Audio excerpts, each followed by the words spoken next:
لن تصدق ماذا يحدث عند ارتداء الجوارب أثناء النوم. سبحان الله.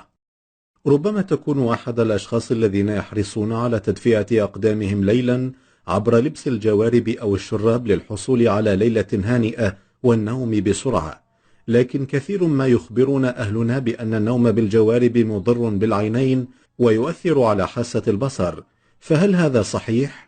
علميا لا يوجد رابط بين لبس الشراب خلال ساعات الليل وبين التأثير سلبا على حاسة البصر، فلم يثبت طبيا أن شخصا ضعف بصره بسبب اعتياده لبس الجوارب قبل نومه، ولذلك فهذا الادعاء غير صحيح. فوائد ارتداء الجوارب أثناء النوم: يساعدك ارتداء الجوارب ليلا على الانجراف بسهولة في النوم خلال فصل الشتاء بشكل خاص، لأنه عند تدفئة القدمين فإن الأوعية الدموية فيها تتمدد، ما يرسل إشارات عصبية للدماغ أن القدمين بحالة استرخاء وفي أتم الاستعداد للنوم، وهو ما يساعد على الاسترخاء بالنوم.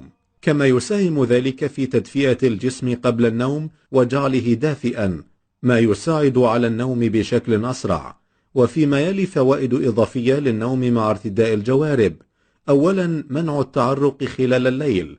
يساعد ارتداء الجوارب ليلا على تنظيم درجة الحرارة في الجسم، ويطرح كذلك تحكما بدرجة الحرارة بما يمنع التعرق أو الهبات الساخنة خلال الليل.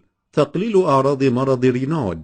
مرض رينود هو حالة صحية نادرة تؤثر على خلايا الدم الفردية في الجسم، ما يسبب ردة فعل مبالغة لدرجة الحرارة الباردة، وفي الحالات الشديدة يمكن أن يؤدي المرض إلى الإصابة بتقرحات في الأنسجة، لذلك يساعد لبس الجوارب ليلا على تنظيم الحرارة ومنع هجمات مرض رينود المفاجئة.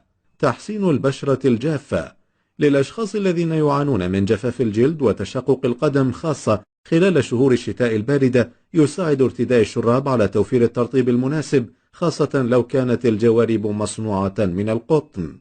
اعتبارات يجب الأخذ بها عند لبس الجوارب ليلا: يجب مراعاة جوانب النظافة عند ارتداء الجوارب ليلا، كأن يتم تغيير تلك التي كنت تلبسها خلال النهار لما يعلق بها من البكتيريا والفطريات بفعل العرق. كما يجب أن تكون الجوارب قطنية والقدمان جافتين تماما.